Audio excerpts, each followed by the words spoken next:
예, 보수 야권이 지방선거 참패 수습에 나섰지만 어디부터 손봐야 할지 모를 만큼 혼란스러운 상황이 이어지고 있습니다. 한국당 대표 김성태 권한대행이죠. 오늘부터 중앙당 해체 작업에 돌입하겠다고 선언했습니다. 바른미래당도 위기 수습에 나선 가운데 안철수 후보의 미국행을 두고 뒷말이 무성합니다. 이 시간 양문석 공공미디어연구소 이사장, 김우석 미래전략개발연구소 부소장 두 분 모시고 지방선거 이후 전국 상황들 짚어보도록 하겠습니다. 안녕하십니까? 안녕하세요. 어서 오십시오. 예. 자유한국당 얘기부터 하겠습니다. 네. 사상 최악의 참패를 기록했고요. 그 부분에서는 한국당 의원들도 인정을 하고 있는 것 같습니다. 혼란스러운 상황이 계속되고 있죠. 앞으로 당을 재건해야 한다는 큰 이제 숙제를 안게 됐는데 어디서 또 손을 봐야 될지, 집은 이제 허물어야 되는데 누가 집을 허물지, 또 누가 세울지조차 지금 아직까지는 구체적으로 윤곽이 드러나지 않고 있는 상황 같아요. 오늘 그런데 이제 김성태 대표 권한대행이 깜짝 혁신안을 발표했습니다. 혁신안의 핵심이 있습니다. 잠깐 들어보고 계속 이야기 나눠보도록 하겠습니다. 들려주십시오. 또한 오늘부로 자유한국당은 중앙당 해체를 선언하고 지금 이 순간부터 곧바로 중앙당 해체 작업에 돌입할 것이라는 점을 말씀드립니다. 그리고 그 마무리 작업을 당의 간판, 새로운 이념과 가치를 담는 새로운 이름으로 시작하도록 할 것입니다. 예, 한 5가지가 되는데요. 오늘 이 혁신안 발표를 두고 일부 의원들은 우린 혁신안 내용 처음 듣는 내용이다. 왜 갑자기 이런 내용이 나왔는지 모르겠다. 의원총회를 소집해야 될 것 같다. 이런 이야기가 나오거든요. 그러면서 이제 김성태 대표 권한대행이 과연 그럴 할 자격이 있는 건가 이런 이야기도 계속 나오고 있습니다. 일단 내용은 좀 이따 다루더라도 이 혁신안 발표할 수 있는 어떤 그런 권한이 자격이 되는지 그 부분은 어떻게 보세요? 김성태 원내대표 스스로는 충분히 당헌 당규의 권한을 위임받은 이야기다고 발표를 했습니다만은 방금 앵커께서도 깜짝 혁신안이라는 표현을 썼는데요. 이 깜짝이가 항상 문제거든요. 자, 많은 의원들이 특히 그 시간에 재선 의원들 15명 정도가 따로 재선 의원 모임을 하고 있었습니다. 그리고 거기에서 앞으로 어떻게 풀어나갈지를 이야기를 하고 있었고요. 그리고 혁신이라고 하는 것은 다 정해져 있습니다. 답은 다 있는데 그 답안지를 어느 답안지를 선택하느냐의 문제였는데 김성태 원내대표가 저 부분에 대해서 개인의 공으로 다 돌리려고 한다. 그리고 자기만 혁신의 이 스타 플레이어가 되려고 한다라는 견제가 바로 들어왔거든요. 저는 측면에 있어서 민주적 절차를 거쳐서 아주 치열하고 치밀하게 토론하는 모습들을 국민들에게 보여주고 거기에서 새로운 합의를 만들어가는 모습들을 보여주는 게 오히려 훨씬 나았을 텐데 급한 나머지 또는 김성태 원내대표의 사심이 개입했든지 이렇게 깜짝 쇼의 깜짝 발표라는 것은 상당히 위험하고 오히려 당내 분열을 가속화시키거나 수습의 장애물로 등장할 가능성이 높다라는 측면에 있어서 형식적인 측면은 상당히 문제가 있었다. 내용적인 측면은 또 기회를 주시면 따로 이야기하도록 하겠습니다. 오늘 김성태 대표 권한대행이 이 혁신 완수할 수 있도록 뒷받침하는 역할, 제 임무 충실히 수행할 거다 이런 이야기를 했습니다. 혁신 비대위 체제를 언제까지 이제 만들어낼지는 모르겠습니다만은 그때 구성 전까지만 자기가 대표 권한을 대행을 하겠다는 건지 아니면 이후로도 원내대표의 어떤 가지고 있는 그 기본적인 권리 플러스 알파 뭔가를 하겠다는 의지인지 어떻게 해석을 해야 됩니까? 사실 최고위원회가 붕괴되면서 임시로 맡은 자리잖아요. 저 정도의 무게라고 하면은 사실 최고위원회뿐만 아니라 전당대회까지도 할 수 있는 그런 내용인데 저걸 합의도 안 하고 원내대표니까 의총 정도는 논의를 했어야 하는 거죠. 그것도 안 하고 저렇게 불쑥한 거는 정말 너무 급했다. 사실 지난번에 의총 했을 때 잘못했습니다. 그리고 무릎 꿇고 이런 것들이 사람들이 진정성이 없다고 얘기를 하잖아요. 그런데 충분한 수기가 없이 저렇게 불쑥불쑥 내놓는 건 어떻게 보면 계속 상황을 꼬이게 만드는 그런 측면으로 보여서 사실 앞으로 비대위가 해야 할 또는 다음 지도부가 해야 할 것들을 저렇게 급하게 막 이렇게 하는 것들이 이제부터라도 좀 자제해야 하겠다 그런 생각이 듭니다. 이사님께서는 이제 오늘 나온 내용 중에 눈여겨봐야 될 게 분명히 있다고 하셨잖아요. 뭡니까 그게? 자, 그 틀과 내용인데요. 어쨌든 틀은 2004년 탄핵 국면을 맞으면서 완패를 했던 총선이 있었습니다. 자유한국당 입장에서 그때 박근혜 전 대통령이 당대표와 비대위원장을 맡으면서 천막 당사를 운영을 하면서 국민들에게 그 깊은 정치적 감동을 준 적이 있습니다. 현재 김성태 원내대표가 발표한 중앙당 해체라는 것이 사무총장부터 각급 본부장이나 그다음에 심지어 여의도 연구원마저 다 털어버리겠다. 그리고 지역의 각 이 자산들을 다 팔아서 다 이게 새로운 정치로 가는데 핵심으로 삼겠다 이렇게 이야기한 부분들 말 그대로 천막 당사 수준의 대개혁들을 추진하겠다라는 그 틀에 대한 문제도 상당히 설득력 있는 내용이고요. 근데 그것보다도 훨씬 더 큰 게 제가 좀 지속적으로 이야기했던 것처럼 자유한국당이 지난 70년 동안의 정치를 하면서 반공주의, 냉전 이데올로기, 그다음에 그 맹목적인 친미 이 두 측면이 치명상이었단 말이지 이번 선거에 있어서는 즉 이러한 틀들을 깨려고 한다는 거죠. 그래서 이런 표현을 씁니다. 냉전과 반공주의를 떠나서 평화와 함께 가는 안보 정당이라고 표현을 썼습니다. 이것은 이제까지 한 번도 우리나라 보수 정당에서 공식적으로 핵심 위치에 있는 사람이 발표한 적이 없습니다. 상당히 이 부분에는 충격적인 새로운 변화, 정말 진심으로 변화하고자 하는 진정성이 보이는 개념이라고 봐야 됩니다. 이번에 선거 직전에 논란했던 한반도 정세, 특히 이제 대북관 보수 야권의 정당의 그 문제를 유권자들이 어느 정도 조금 안 좋게 봤던 시각을 반영한 걸로 보면 되는 거죠. 그렇죠. 위장 평화시효라고 홍준표 전 대표가 지속적으로 이야기를 하면서 그 한반도 비핵화나 항구적 평화 체제의 그 새로운 시대적 진입들에 대해서 계속해서 해방을 놓거나 조롱을 하거나 비난을 해왔단 말이죠. 그런 측면들이 그 품격 있는 보수 성향의 어르신들마저도 막말이라고 이야기하고 외면했던 과정이 이번 선거의 결과로 나타났던 것이고 두 번째도 재밌습니다. 일자리를 추구하는 경제 실용주의의 경제 중심 정당. 이제 이 부분들도 경제 실용주의에 본격적으로 실사구시하겠다. 정부나 문재인 정부를 일방적으로 그리고 맹목적으로 견제하는 것이 아니고 실용주의 노선을 걷겠다라고 공개적으로 천명한 부분들도 상당히 의미 있는 부분이거든요. 이 부분은 말 그대로 재벌 옹호, 가진 자나 기득권의 일방적인 이해 대변 이러한 부분을 상당히 탈피할 수 있는 하나의 이 노선으로 볼 수 있습니다.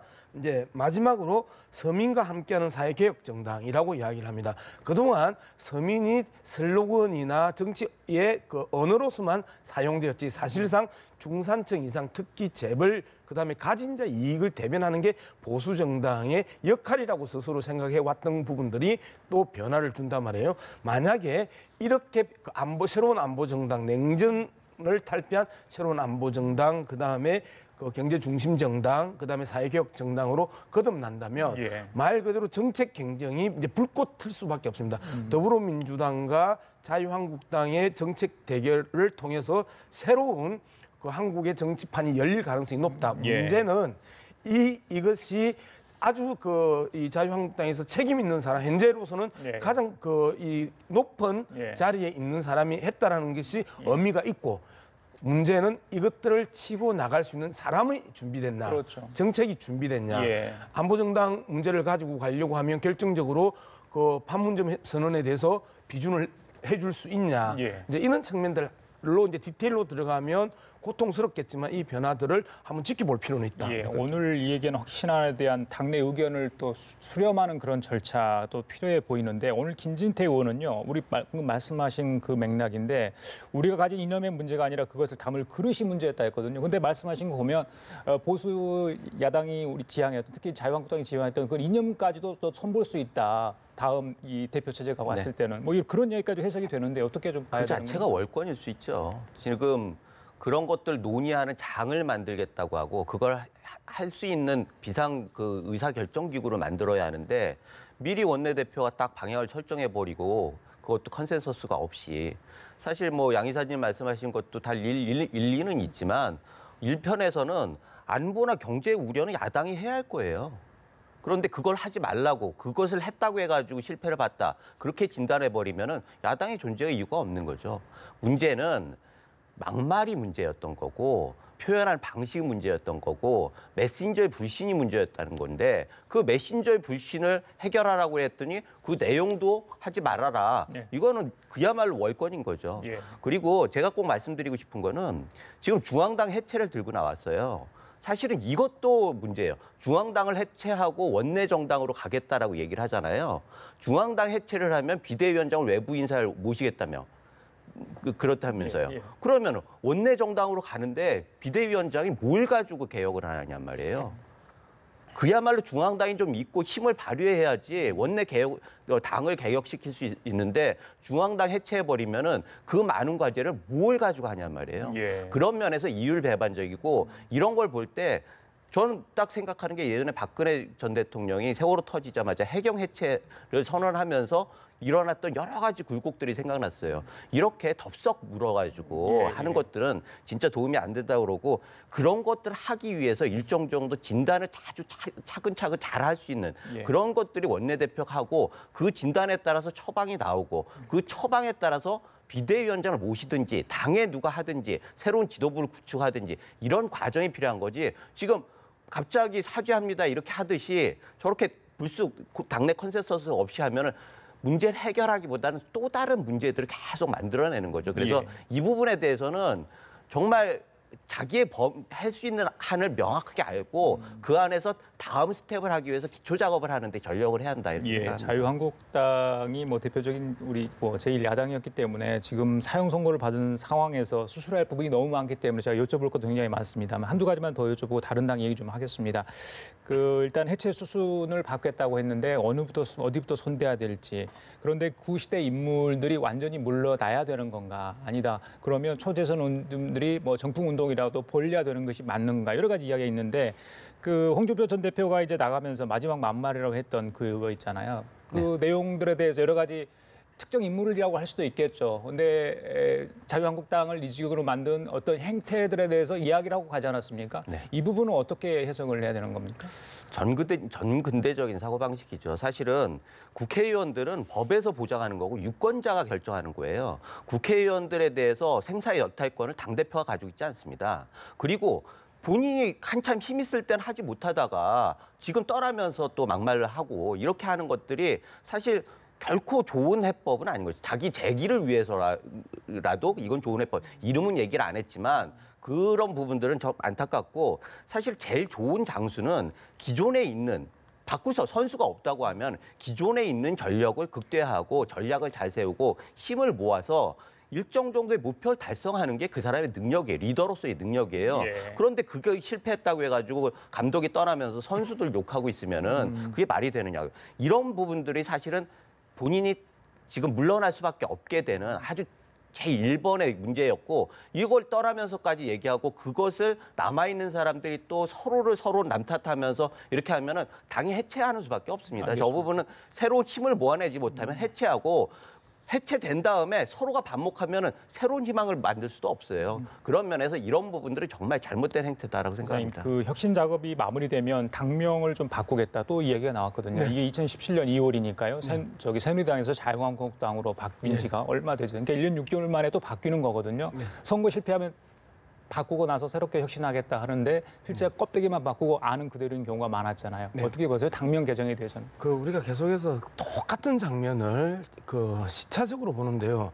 이번에 자유한국당 당직자들이 무릎 꿇고 사죄하고 한 번만 기회를 주십시오, 살려주십시오라고 했던 게 선거 과정이었고 그다음에 잘못했습니다가 선거 직후였고 그리고 또다시 당명 바꾸고 로고 바꾸고 옷 색깔 바꾸고 그다음에 당사 줄이고 하는 부분들도 항상 봐왔던 자유한국당의 아예 전형적인 이 방법이다라고 이제 많은 국민들을 잃고 있는 거잖아요.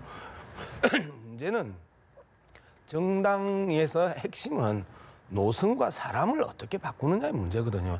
결국 뭐 김문수, 이인재, 김태호 각 올드보이들을 소환해서 다시 출전시켜서 완패를 자초했고 그리고 또다시 비대위 체제로 가겠다 하는데 비대위 위원장은 또 누구를 넣을 겁니까?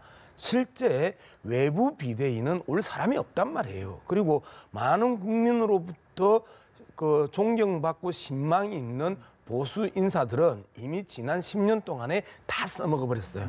그리고 그것들을 실질적으로 해치고 나갈 수 있는 정무적 감각과 그다음에 국민과의 소통의 이 능력을 갖고 있는 보수 인사는 없다고 해도 과언이 아니다. 오히려 당내에서 뭐 오세훈, 남경필, 뭐 그다음에 김용태 이런 소위 말하는 다선의 소장파들이 그 전면에 나서서 혁신하고 영보위로서의 변화들을 추구하는 게 훨씬 나을 텐데 이들은 당내 지분이 또 없어요. 그래서 당의 힘을 그 변화를 끌고 갈 수 있는 지분 있는 사람이 확실하게 그들을 밀어주고 변화를 시켜야 되는데 저는 김성태 원내대표의 이 발언도 상당히 좋은 발언이고 의미 있는 발언이고 변화를 시사하는 발언이긴 하나 김성태 원내대표도 자기 지분이 없는 사람이란 말이에요. 개인기로 저기까지 간 사람이란 말이에요. 그런 측면에서 본다라면 친박의 그 그룹들, 그다음에 올드보이들의 지분이 있는 개파 수장들이 어떻게 힘을 모아서 변화를 끌고 갈 것이냐 이런 고민이 1차적으로 선결되어야 이러한 정책들의 변화나 노선의 변화가 현실적으로 가능할 텐데 그러한 것들이 지금 상황에서는 없다. 그렇기 때문에 또다시 모르에 짓는 작은 성을 또 꿈꾸는 것 아니냐 이렇게 생각합니다. 모르겠네도 아마 자유한국당 내 일부 개파에서는 자기 개파 사람을 당권의 그 수장에 당대표로 앉히기 위한 어떤 그런 모색을 아마 물밑에서 하고 있을 것 같아요. 그런데 이번 당대표는 지난번 홍준표 대표 나가면서 임기 전에 그러니까 1년만 마치고 나갔기 때문에 1년이 남은 상황 아니에요. 당헌 당규상 1년을 더 채워야 된다고 저희 알고 있지 않습니까? 그러면 2020년 공천권 행사가 어려운 상황인데 누가 선뜻 이런 식물 당대표를 하기 위해서 나가겠느냐 이런 지적도 있더라고요. 당원을 바꿔야죠. 사실은 공천권이 없으면 영이 안 서요. 지금은 개혁을 하려고 하면 확실하게 영을 세워야 하는데 그거는 당에서는 공천권이거든요. 비대위원장도 영이 없는 이유가 공천권이 없기 때문이에요. 그렇다고 하면은 전당대회를 해가지고 새로운 대표를 뽑는다고 하면 당연히 전당대회를 통해서 당원을 바꾸는 거니까 그것은 당연히 바뀔 거라고 저는 생각하고 그래서 그 자체가 큰 문제는 없습니다. 그러나 문제는 사람을 중심으로 생각하는 게 문제예요. 지금은 계속 남 탓하면서 결국은 나중에는 우리 사람을 해가지고 우리 기득권을 지키는 거에만 골몰을 하는 거 아닙니까? 그것이 문제지. 지금 현대사회에서는 화탄은 없습니다. 알겠습니다. 문제는 진단이 명확하면은 쇼핑을 하는 거예요. 의사들도 이 병에는 누가 유명하다. 그러면 거기에 따라서 하는 거지. 내 진단이 명확하면은 치료는 그 다음에는 아주 자연스럽게 돼요. 그 진단을 안 하고 무엇인가 숨기려고 하기 때문에 문제가 생기는 겁니다. 저희들이 지방선거 이후 전국 상황 짚어보고 있는데요. 자, 다른 야당 얘기 좀 하겠습니다. 자유한국당을 짚어봤으니까요. 바른미래당 역시 선거 참패. 어떻게 보면 자유한국당보다 더 심한 어떤 그런 굴욕을 당했다. 이렇게 해도 과언이 아닐 겁니다. 일각에서 또다시 분화하는 것 아니냐 이런 분석도 나오고 있습니다. 보수 빅텐트 또 이야기가 나오고 있는데 글쎄요. 지금 상황이라면 뭐 당장 25일 날 원내대표 이제 선출도 하겠다고 하는데 바른미래당 상황은 어떻게 봐요? 좀 독특하죠. 합당 이후의 그 모습들 보면 아직까지 결합이 안 되는 것 같고요. 한지붕 두 가족이 일반적인 이야기인데 한 이름의 두 지붕 두 가족이었단 말이에요. 각각의 이 바른정당과 국민의당이 당사는 따로 써서 여기까지 왔고 그래서 일반적으로 한 지붕 두 가족이 생각이 다른 사람들이 모여 있는 건데 두 지붕 두 가족을 계속 유지했기 때문에 결국은 각각의 집으로 돌아갈 가능성이 이제 높아졌다. 이제 이렇게 보는 시각들도 있고 그 다음에 현실적으로 노선에 대한 부분이나 이념에 대한 부분들이 일치를 보지 못하는 상황에서 함께 한다는 것 자체가 정치공학적 그 결합이었다. 화학적 결합이 아니고 물리적 결합의 한계가 분명하게 그리고 뚜렷하게 노정됐던 게 이번 선거 결과라고 이제 볼 수 있다. 그다음에 이제 마지막으로 가능성은 분화 과정에 있어서 무소속이 되고 이제 발생할 가능성도 있다. 이제 이렇게 보는데요. 어쨌든 지역이든 정치적 기반이 아무것도 없던 데에서 출발을 했고 그리고 대구와 호남에 상당 부분의 영향력이 있다고 판단을 했었는데 이게 무너져 버렸잖아요. 지금 뭐 방금 문재인 대통령의 이야기를 우리가 들었는데 문재인 대통령이 지역주의라는 표현을 한 3번 계속 쓴단 말이에요. 그 지역주의라는 부분들은 문재인 대통령의 꿈이 보다 먼저 그 꿈을 지역주의 타파, 지역 감정 그 해소라는 부분들은 노무현 전 대통령이 평생의 그 꿈이었단 말이에요. 그래서 뭐 부산에서 계속 떨어지고 부산시장 나가서 떨어지고 하면서 호남당의 하수인이 이런 비난을 받으면서 그것들을 돌파하기 위해서 피나게 싸워왔던 지역주의 타파가 현실적으로 이번 상황에서 거의 해소되는 그 결과가 나왔다는 측면에 있어서 문재인 대통령의 표정이 상당히 여유 있어졌고 밝아졌다라고 이제 평가하는 겁니다. 즉 지역주의에 대한 부분들은 노무현 대통령에 대한 문재인 대통령의 마음속의 빚, 이 부분들을 예. 사실상 갚았다라는 홀가분한 표정으로 읽어도 과언이 아니다 이렇게 볼 수 있습니다. 알겠습니다. 그 우리 부사님께서 안철수 전 후보 이야기를 할게요. 그 장진영 변호사가 이번 동장구청장 후보로 나왔었잖아요. 네. 그런데 이제 끝나고 나서 패하고 안철수 전 후보가 미국 갔어요. 이렇게 가족 문제 때문에 간 거 아니겠습니까? 뭐 굳이 제가 왜 갔는지는 언급하지 않겠습니다만. 글쎄요, 이걸 두고 좀 떨어진 후보들 마음 아픈데 그 사람들 마음을 좀 추스려 줄 수 있으면 좋겠다 이런 뜻인 것 같아요. 어떻게 보십니까? 조금 더 책임 있는 서울시장 후보로서의 어떤 행보를 보였으면 좋겠다. 또 이후에 정치를 생각한다면 좀 아쉽다 이런 지적이 나오는 것 같던데요. 실제로 빅텐트 아까 얘기하지 않았습니까? 빅텐트 하려면 튼튼한 기둥이 필요한데 지금 뭐 안철수 전 대표 그리고 유승민 전 대표 투탑이었어요. 근데 둘 다 지금 빠진 거 아니겠습니까? 그러니까 텐트가 서 있을 수가 없는 상황이에요. 그러나 다음에 또 기회가 있어야 하는데 사실은 지금 보면은 저 정도 되면 정계 은퇴를 얘기하고 나갔어야 하는 거 아닌가 싶습니다. 사실 당하는 사람 입장을 충분히 이해를 하죠. 갑자기 장수가 없어진 거 아니에요. 그러면은 지금 그 해결해야 할 게 뒤처리해야 할 게 너무나 많은데 혼자서 이렇게 딱 빠져버리니까 이 마음이 안정이 안 되겠죠, 당연히. 예. 그렇다고 하면은 저런 분위기라고 하면 더더욱이나 재기가 참 힘들다. 예. 선거 결과뿐만 아니라 그럼에도 불구하고 우리 병사들은 있고 거기에서 신망을 유지를 해야지 그 다음 기회가 있는데 지금 같은 경우에는 마치 정계 은퇴한 사람처럼 처신을 하는 것이 다른 사람 마음에서 이미 이렇게 정계 은퇴를 시키는 그런 결과가 됐기 때문에 제가 보기에는 저 정도 되면은 정말 다시 서기에는 힘든 상황이다 이런 생각이 듭니다. 알겠습니다. 마지막으로 습관성이에요. 12년 그 문재인 대통령하고 문재인 후보하고 안철수 후보가 단일화한 이후에 그 선거 끝나자마자 선거하는 날에 미국으로 갔죠. 그다음에 지난 17년 대선 그 패배한 이후에 미국으로 갔죠. 그다음에 이번 그 지방선거 끝나고 나서 또 미국으로 갔단 말이에요. 말 그대로 그 수천 명, 수만 명의 자신의 지지자들 그리고 그 출마해서 떨어진 사람들을 안고 함께 울고 그리고 다시 절치부심해서 새롭게 일어나고자 하는 이러한 리더십이 없는 거잖아요. 자신의 필요에 의해서 정당을 만들고 자신의 필요에 의해서 그 버리고 하는 과정들을 일관되게 보여줬던 게 안철수식 정치였다. 그래서 정당은 함께 하는 게 아니고 나의 필요에 의해서 붙이기도 하고 버리기도 하는 그냥 하나의 수단이었을 뿐이다. 사람도 안철수에게는 그렇게 보였던 것이다. 라고 이야기하는 게 정확한 분석이죠. 그래요. 알겠습니다. 자, 마지막으로요. 그 요즘 표정 관리를 잘하는 당이죠. 민주당입니다. 8월 25일 날 전당대회를 치르기로 했습니다. 조금 시간이 좀 부족하지 않냐 이런 의견도 있었는데 오늘 이제 8월 20일로 하기로 했어요. 이번 전대 굉장히 의미가 있잖아요. 지방선거 이후에 실시되는 전대. 뭐 추미애 대표는 뭐 나오지 않기로 일단 했고요. 다시 한번 나오는 거는 이제 하지 않기로 사양을 했습니다. 글쎄요. 어떤 분이 나올지 모르겠는데 20명 가까이 돼요. 후보군만 해서는. 이번 전대에 시청자분들 또 유권자들이 이건 좀 유심히 봐야 된다는 부분이 있다면 어떤 거 있는지 두 분께서 하나씩 좀 짚어주시죠. 가장 중요한 부분들은 친문 그룹 이해찬, 뭐 전해철 이런 분들이 뛰어들어서 청와대와 정부와 그다음에 당의 당정청 일체를 실현할 것이냐, 친문 그룹이 그 전면에 나설 것이냐, 예. 그렇지 않으면 비문 그룹, 뭐 박영선, 이종걸 같은 비문 그룹에서 그 치고 올라올 것이냐, 이제 이 부분들 친문이냐 비문이냐의 그 관점이 하나가 있고요. 예. 그다음에 소위 말하는 386, 486, 586으로 이야기했던 그룹들 우상호, 이인영 그룹이 그 전면에 그 당권을 향해서 나설 것이냐 말 것이냐도 약간 세대 교체의 부분도 들겠네요. 송영길, 이인영, 우상호 이러한 세대 교체를 전면에 내걸고 586 그룹들이 한국 정치의 전면에 나설 것이냐 말 것이냐라는 관전 포인트 하나 있고요. 그다음에 현재